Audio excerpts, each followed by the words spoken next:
Okay, I think we are officially live. Here we go. And yeah, well, thank you so much for joining us here on the Overflow. It is great to be with you this afternoon. I hope you're doing well today. As always, our goal for Overflow is to process the sermon from the day before and to reflect on it and to ask some questions, have some dialogue in order for us to work through how we can practically implement these practices in our daily lives. And so thanks so much for joining. We've got Pastor Ryan B with us today and also myself, Pastor Ryan K. We may be having one more joining us in just a little bit, so we'll see if they end up popping on. Otherwise, let me give us a recap of the sermon from yesterday, and then we can go from there. As always, if you're joining us live, we'd love for you to type in the chat, just say hello, good afternoon. If you've got any comments or any questions, we'd love to hear that as well. So let me recap. So we talked through fighting and conflict yesterday. And it's the seventh and final tool in our emotional healthy relationship series that we've been going through. And I kind of mentioned how next week Ryan B is going to wrap us up and talk about how we can kind of keep this going for the long term. But this is almost in some sense as a pinnacle to the series because all the other tools are part of the preparation to get to fighting fairly, fighting cleanly, and handling conflict well. How we handle conflict as Christians is extra important because we need to do it with love and care and respect and integrity. And that can be really, really difficult to navigate. So the sermon really called to attention that we've all got conflict on the daily. We've got internal conflict with others in relationships, conflicts in the world and in our country. And there's all sorts of things that are going on there. I talked about the importance of making sure that we avoid unhealthy or sinful tactics or practices to handling conflict. And I gave this big list of 19 things that our emotionally healthy relationships workbook actually lists as well. And so we talked about those, how that's not healthy. We also talked about conflict avoidance as just perpetuating a false peace. We've got to address conflict in order to make things right. And there's a big temptation to just ignore it, hope that it goes away. And we want to make sure that we are addressing that. I kind of closed with the benediction at the end of the service, saying, blessed are the peacemakers, for they shall be children of God. And the idea of being a peacemaker is not someone who avoids or ignores conflict, but someone who addresses it in a godly and Christ-like way to bring about a true peace.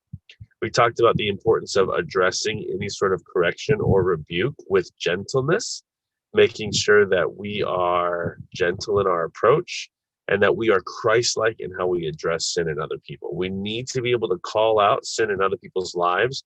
It's not for the purpose of shaming them, rebuking them, embarrassing them, dominating them, but it's really for the purpose of saying, hey, look, let me help to restore you out of gentleness, out of love for God, so that I can help to care for you in this way. And I hope that you do the same thing for me as we keep each other accountable. Philippians 2 encouraged us to really hold others as significant and to really value them as well. Thanks for joining us, Bill. And really called us to appreciate other people in fighting, to not try to be victorious over the other person that we're having conflict with, but to be victorious together, to value what they're feeling and thinking, and to collectively and collaboratively come up with success for all parties involved, not just for the purpose of dominating. And so, yeah, so that's what we talked about. There were a few other pieces in the sermon too. I don't want to spend too much time on that, but I'd love to just open up a time of discussion for us here. What kind of stood out to you in the message, and yeah, what was significant for you as we walk through the sermon? And let's just talk away. Yeah, I think for me, like a number of things stood out in the sermon, and so I'll just highlight a couple of them. But like, I think so often we as humans are so tempted to approach conflict in the wrong ways. all the time, whether it's conflict with a spouse or family, parents, kids, whatever. Like, I think it's often like you kind of talked about, Ryan, in your sermon, like we end up trying to approach conflict. We're holding out, trying to win the conflict, and we're trying to be victorious or like be the one who's more right at the end of the day and have the other person concede that. And if, you know, I think for most of us, the other person's not going to concede that almost ever. So it's not a good mindset to have to begin with. And it just creates more division and conflict. And that's bad if the point of conflict is restoration, like you said. You know, and I also think like it's not natural. I think basically what I'm trying to say is the ways that we approach conflict naturally are not generally not the ways God is calling us to approach conflict, because God calls us to approach conflict not to like make them look bad or shame them or to be better them or to win the conflict, or to get angry and say things, bad things that we shouldn't say or be mean, but to be a spirit of gentleness, a spirit of restoration, seeking to restore them, whether they're in sin or whether it's just not even sin, but just division in your relationship. The purpose of conflict should be restoration, to bring the two people back together or to bring that person back away from their sin and help them realize it's wrong and to repent of that, right? But I know for me, at least when I'm emotional, that is not how I approach conflict at all, pretty much. I mean, maybe there are times where I am pretty emotional that I catch myself a little bit, but usually not. Like when we are highly emotional or engaging in conflict, we're really upset. I think our natural human tendency is sin. And that happens a lot, and it's really easy to fall into that. So the challenge to conflict well is really, really hard. And but I think especially, you know, like with family who you're around all the time, or your spouse who you're with all the time, like, you know, I definitely would say I'm the first to say that I've sinned a lot in how to approach conflict with Sarah, my wife. So the call is really challenging. Jesus is really challenging us in how he teaches and talks about this. And I think it's something that we have to take with a lot of intentionality and a lot of checking your heart in the midst of conflict, in the midst of heated emotions, in order to try and do what you talked about, Ryan, to approach it with a spirit of gentleness and restoration, because that's not something that comes naturally to us at all, in my opinion, at least for me. Yeah, for sure. Yes, for me, I think kind of like what Ryan B just said. I mean, with conflict, the first reaction for conflict is, well, I'm right, and let me show the other person why I'm right, as opposed to, excuse me for the dog, as opposed to looking at the other person and seeing their point of view, and in a sense, offering a solution as opposed to, sorry about the dog, as opposed, so I think it's hard for us to deal with conflicts, quite simply because I don't think we start with conflict trying to look at the other person's point of view. We try to convey our viewpoint, and I think what we said too in we had our life group, but whenever there's a conflict, maybe the first few minutes is about the actual subject itself, but then after 2 or 3 minutes, it's just how we're arguing with each other, like what's fair, how come you're not doing this, how come you're not doing that. It's not really about the actual thing anymore. So I think that's just what we have to do. Our natural tendency is to show our point, prove it to the other person, and then let them hear their viewpoint, and we don't put ourselves in their view. Yeah, I think that's a good point, Bill. And just that, yeah, kind of beyond that first few minutes, if a fight's really developing and going on, it's really just going to be fighting to fight, not really trying to work things out or to find a solution or to make things right. I think the worst things kind of happen, you know, minute 4 and beyond, in a sense. And almost like the longer things go, the worse it can get. And I think I've definitely experienced some times where you start to see things are getting into a fight and it's starting to get bad or unhealthy or nasty. And you just kind of got to call a timeout and say, hey, let's put the brakes on this. I don't think we're headed in a helpful path right here. Let's just take some time to reflect, and then let's come back in just a little bit. So I think that's a good point for sure. Yeah, I absolutely agree. And when I talk about like our tendency is to not conflict well, it's especially like when longer conflicts go, you get more heated, you get more frustrated. Those then it kind of devolves and it can kind of become really bad and ugly fast. And then you say things you regret. I know that I've said things I regret. Particularly, with Sarah when the conflict's gone on the longest, and we're the most heated and frustrated. And I think our emotions as humans and our emotions in conflict really predispose us to saying regrettable things or not approaching it with a spirit of gentleness and restoration. And that's why, like, I'll just bring this up, since I feel like it feels natural here. Like in the workbook this week in your small groups, I know Bill, you already did it because your small group meets on Sundays. So maybe you can offer insight into how your group approached it and how you liked it. But they give structure for conflict in the workbook.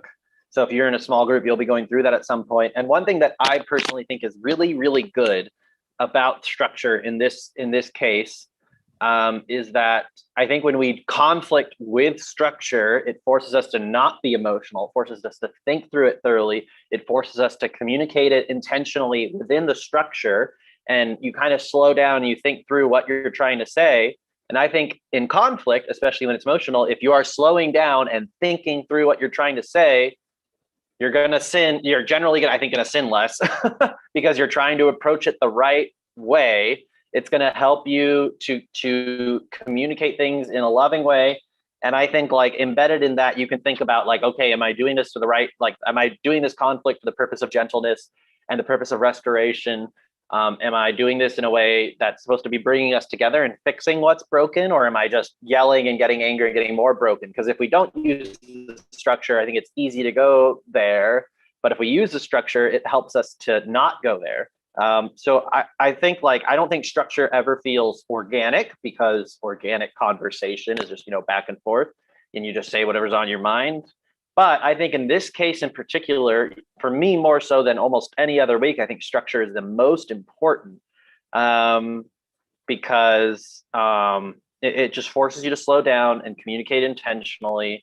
And then that can help you not have a messy conflict.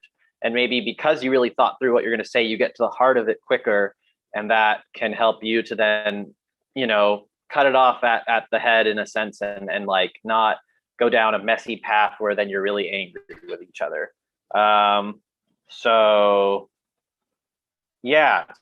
anyways, I just think that because of that, the structure in this week and the listening activity or the fighting conflict activity, in my opinion, is probably more important than the structure is in other weeks because of how it forces you to withdraw yourself from your emotions. And therefore, for me, it would help me withdraw from when I get really angry or frustrated, and then help me to actually communicate things in an intentional and purposeful way.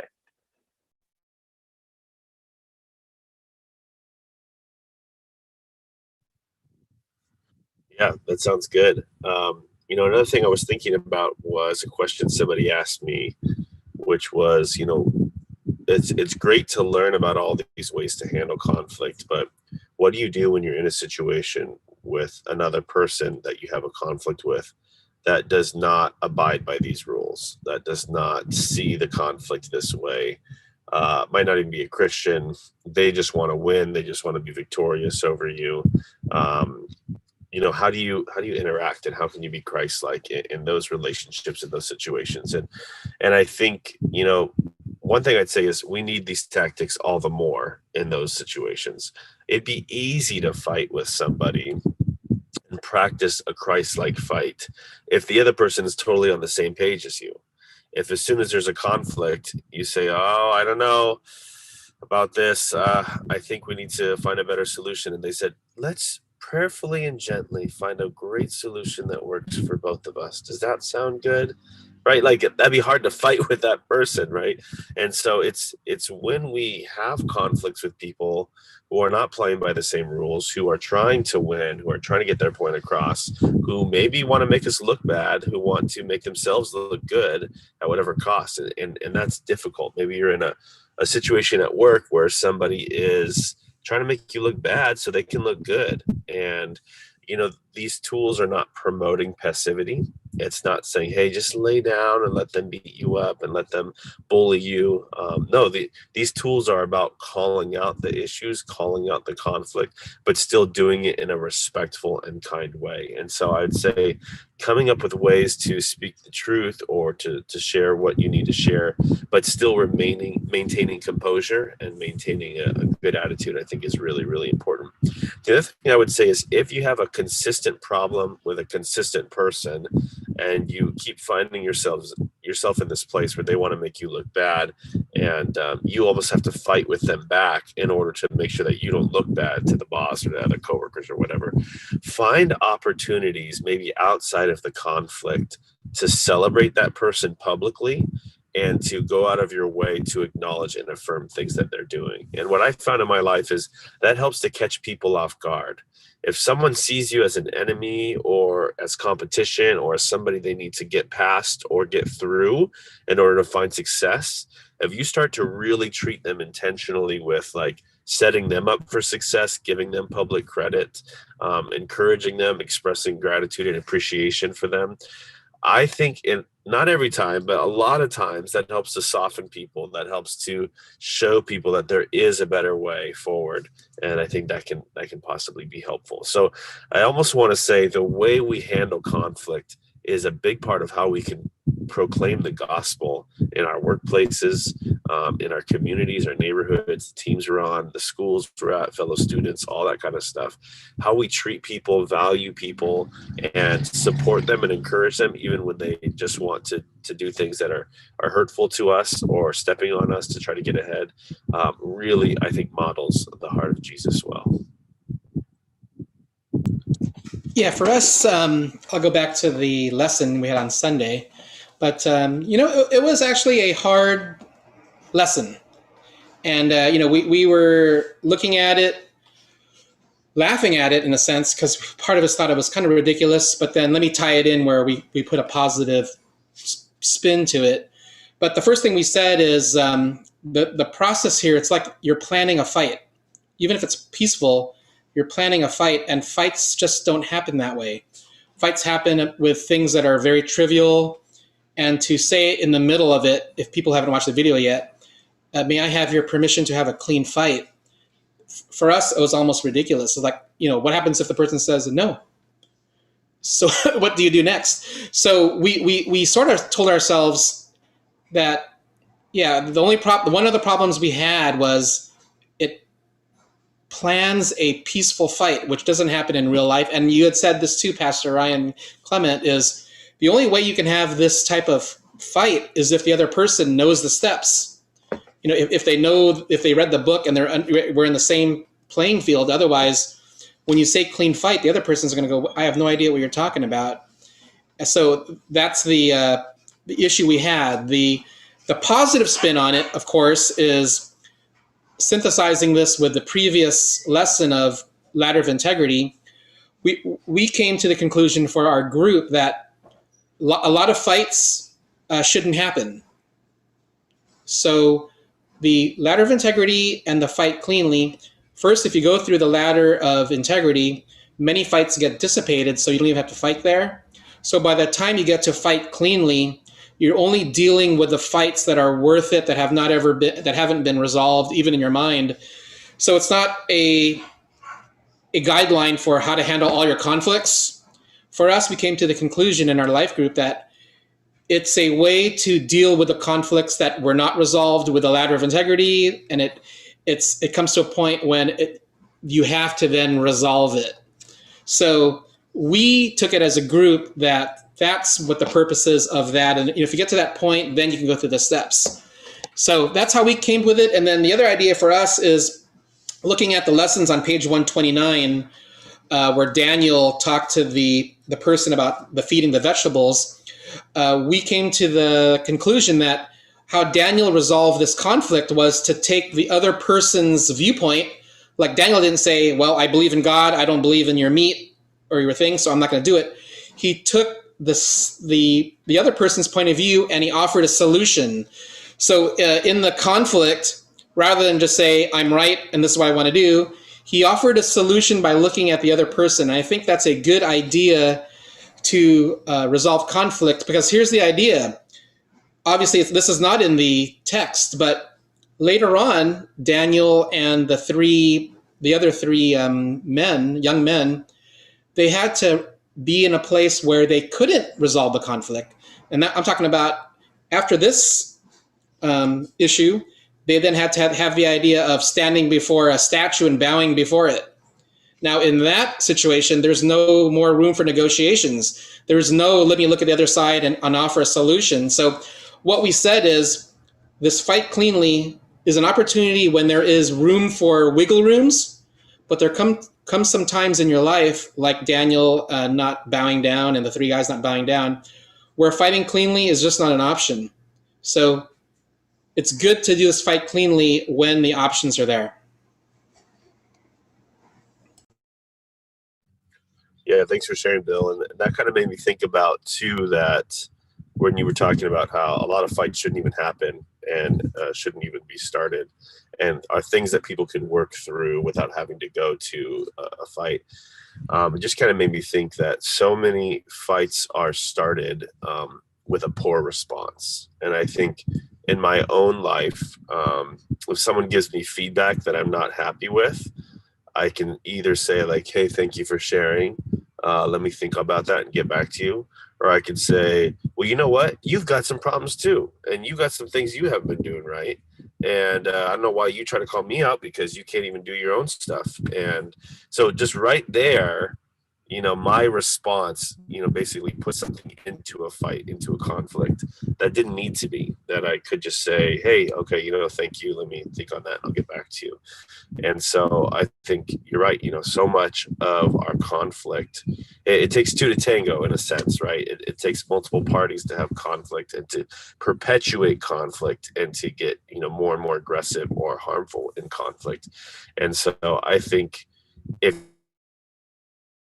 you have someone who's being nice, who's being kind, it helps to really reduce the heat of the conflict. I think there's some passages in Proverbs that talks about like a kind heart turns away wrath.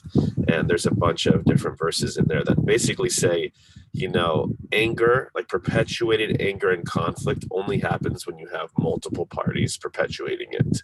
Now, if you've got someone who just refuses to be angry and just stays calm and stays kind and respectful, eventually the other person will likely run out of gas or run out of steam or will leave or will maybe be a little bit nicer. Not every time, but I think that definitely helps. So how we respond to things, I think, is a big indicator on if this is going to become a fight or not.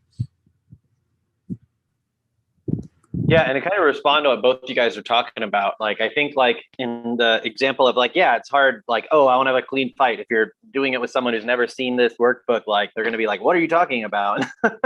Like, you want to fight? That's not clean. Let's go. I don't know. Like, but I think for me, like,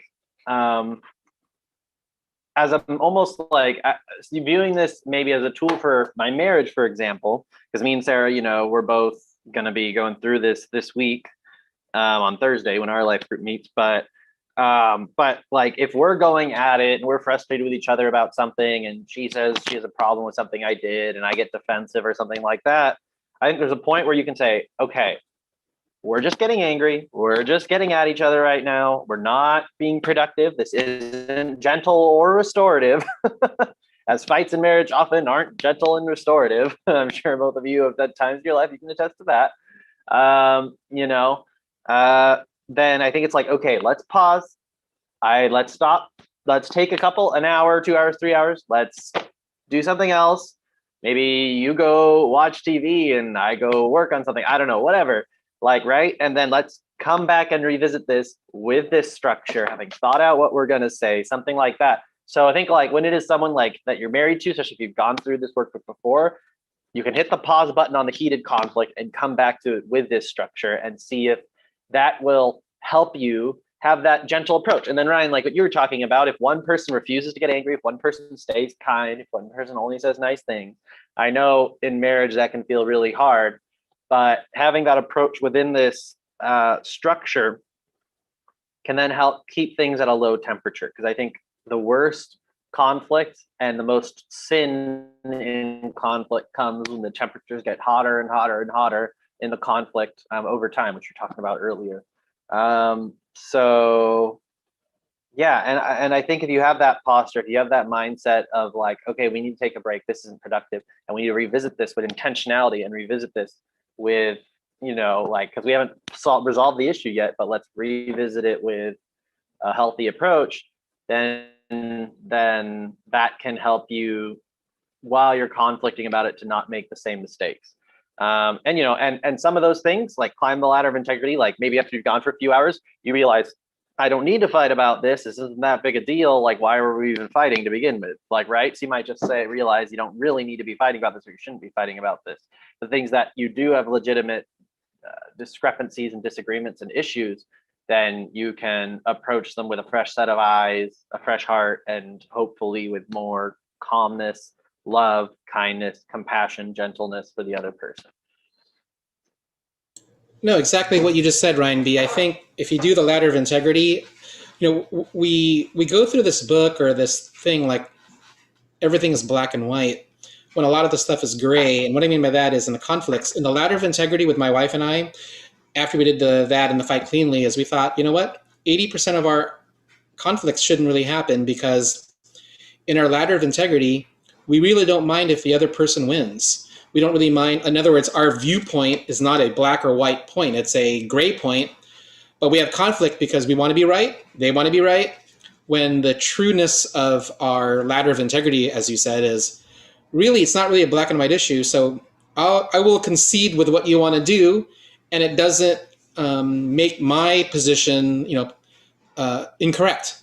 So I think that's the idea with what we should be doing with these things, is the understanding that it's not all black and white, that maybe part of our integrity is that a lot of these arguments we can concede without losing our integrity.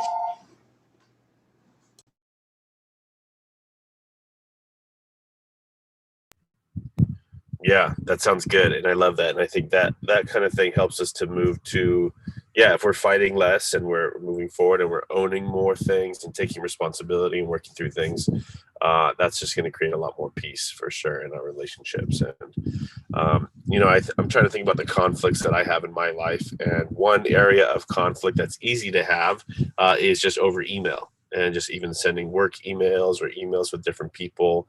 And I just find it's easy to have conflict when we're not able to be very articulate. It's different having a face-to-face conversation or with someone in the room or on a video call. That's different than just an email, because it's easy to make some assumptions about some things, that people are trying to say. And so I think, this kind of goes back to one of our earlier tools in this series, but just getting clear on what people are trying to say and what they're trying to communicate before we respond, I think is really important as well.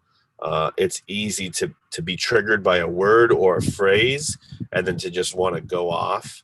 And I think it's better to say, hey, I kind of heard you saying this. Is that what you meant? Or is that how you meant it? Or can you articulate it a little bit more for me so I can have a better understanding of how to respond, But that all kind of goes back to the comment earlier of it's easier to sort of like script and practice a fight and it be healthy and clean than in the moment something erupts and then try to have it be really nice. And I was reminded when I was in drumline in high school, we always had this phrase that we were taught. Practice does not make perfect, but perfect practice makes perfect.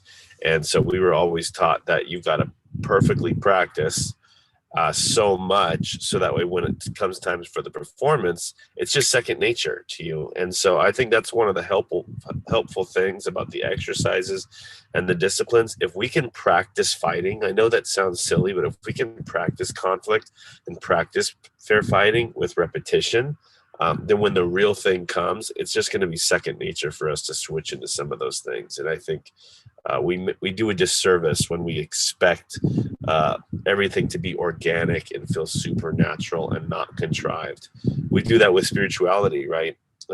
We can be tempted to think that a regular routine of devotional time, scripture time, prayer time can somehow be inauthentic and somehow not genuine and somehow less worshipful, and that's not the case. Intentional rhythms of practice can be just as much, and if not more, spiritual than kind of the, like, in the moment inspirational times. And I think being intentional with relationships, being intentional to practice fair fighting over simple things when we're in control of our emotions is a good time to practice those tactics in order for us, when we're in like the heat of an eruption, to be able to really implement those things. So I think it's good to practice. And I think that, we have people in our lives that are not like us, which is good, especially our spouses. And I think you sort of said that also in the sermon, but dealing with spouses that aren't exactly like us is a true measure as we grow older, as a way to grow and mature in the Lord. So people use flawed people. I'm sorry, the Lord uses flawed people to sharpen us. And what a better way than our spouses or the people in our lives to do that. So I do want to end with my statement on conflicts is, I think when my wife has an issue with us, we've been married much longer, but rather than get into long-winded conversations, it's like, did you do this? You can kind of step back and go, yes, I did. Sorry, let me pick it up. I mean, there's all these steps, but I think the biggest thing we can get through this is just, to make the conflicts not so huge that you create the environment where big fights can erupt. And I think that's the biggest maturity for Christians, is when we get to these points of where we have to fight cleanly, that it's done in a place where, we're not irrational, that we're not causing harm to the body, but that we're really up to that point. It's calm and it's differences, but it's something that can be talked about and discussed.